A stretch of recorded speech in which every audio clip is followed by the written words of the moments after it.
Good morning and buenos dias. I am Sha'b and welcome back for another lesson in Puerto Rican expressions.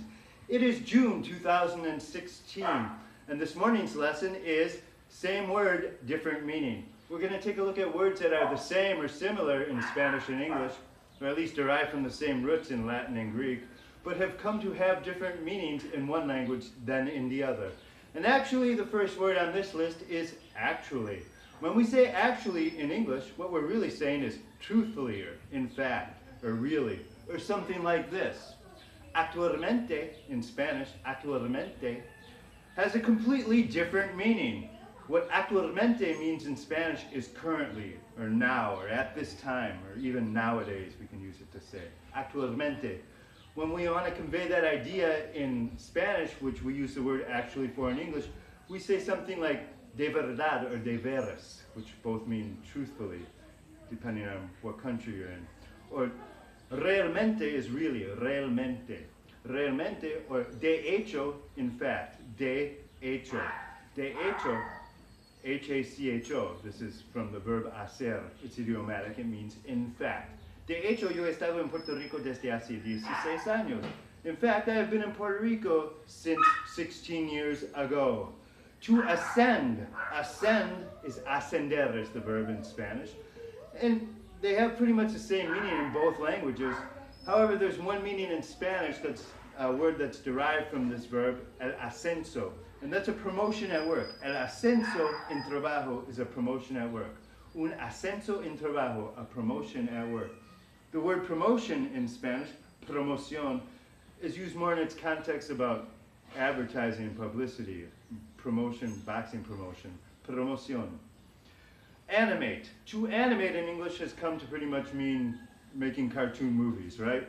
Animation. It can also mean to give life to a monster like Frankenstein animated his monster. But animarse, the verb in Spanish, is to motivate oneself. But the noun that's derived from this verb, el ánimo, is a very frequently used word in Spanish. El ánimo. El ánimo is like your motivation or your energy level. ¿Qué te pasa? ¿No tienes ánimo hoy? What's happening? You don't have any energy today? ¿Qué te pasa? ¿No tienes ánimo hoy? What's wrong? You don't have any motivation today? Ánimo, el ánimo. Now, cartoons in Spanish is la caricatura in formal Spanish. Las caricaturas, you can see this is caricature. But in Puerto Rican slang, we say los muñequitos, muñequitos. Muñeco is masculine doll, like G.I. Joe is un muñeco. Muñecos, muñequitos is the diminutive plural. Los muñequitos, cartoons, always in Puerto Rican Spanish.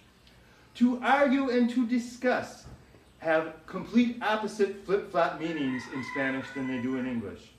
In Spanish, argue, argumentar, or the more often used is the noun that's derived from this verb is el argumento, el argumento. But your argument, it's more of an argument for a court case or to support a scientific hypothesis. But to argue with someone in Spanish is discutir, the verb to discuss, discutir. But this really means to argue.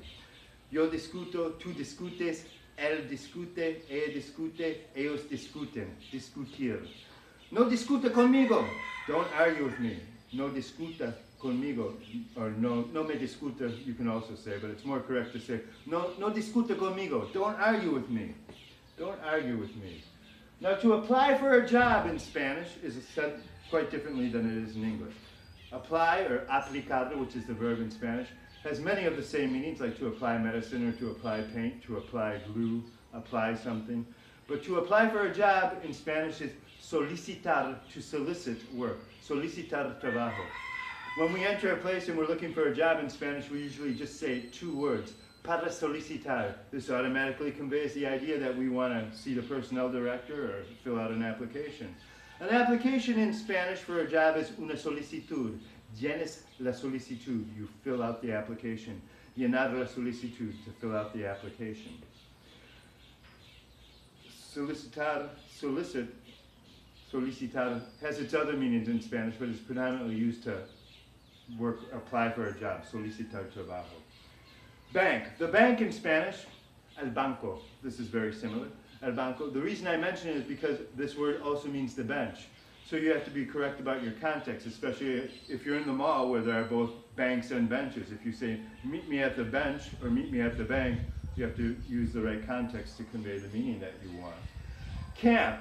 To camp in Spanish, the verb is acampar, to go camping, acampar. A camp, like a summer camp or a military camp, is un campamento, el campamento, the camp. Now, el campo, which is kind of related to this word, means the countryside. It also means a field, un campo de frijoles, a bean field. This is more modern standard Spanish. And campesino is kind of an outdated word, but it means country bumpkin, peasant, hick. It can also mean campesino. Now the word cap and cape, which both come from the same root in English. Let's start with the cape. The cape, like Superman's cape, is la capa in Espanol. But in Puerto Rico, la capa is the raincoat. Ponte la capa, está lloviendo. Put your raincoat on, it's raining. Ponte la capa, está lloviendo. Put your raincoat on, it's raining. Now, la capa can also mean layer. La capa de ozono is the ozone layer. La capa de ozono, the ozone layer. Ozone layer. Cap, a baseball cap in Spanish is una gorra. Una gorra. Baseball cap. Now, a stacking cap is un gorro. These are subtleties between masculine and feminine that you have to learn with time. Another word that conveys a different meaning, carnal, carnal, carnal, which we can see this is carnal, of the flesh. Here in Fajardo, Puerto Rico, carnal means brother. Like, carnal, ¿qué pasa? What's up, brother? What's up? Carnal. Another word that's meaning seems to have changed to the opposite since I was in school is the word for colony in Spanish. Now, colony, from my studies of imperial European history, a colony, or colonia in Spanish, colonia in Spanish also means cologne, so colonia, colony means people that come from one country, which is referred to as the mother country, and they establish themselves as a colony in another country to exploit the wealth of the other country for the benefit of the mother country. Now, in Puerto Rican Spanish, this word seems to have taken on the opposite meaning, whereas the mother country completely sustains the economy and subsidizes every aspect of the life of the colonists in the colony. The patria madre, the mother country, pays for everything that the colony has. And because of this opposite meaning, I propose that we introduce a new word into the Spanglish vocabulary. And that word would be colony backwards, and that's Ainulok in Spanish, Ainulok. In English, it would be Inulok, Inulok, Ainulok, colony backwards. Thank you for viewing. I hope you learned something about the subtleties between the same word with different meanings. Have a great day. Thank you very much.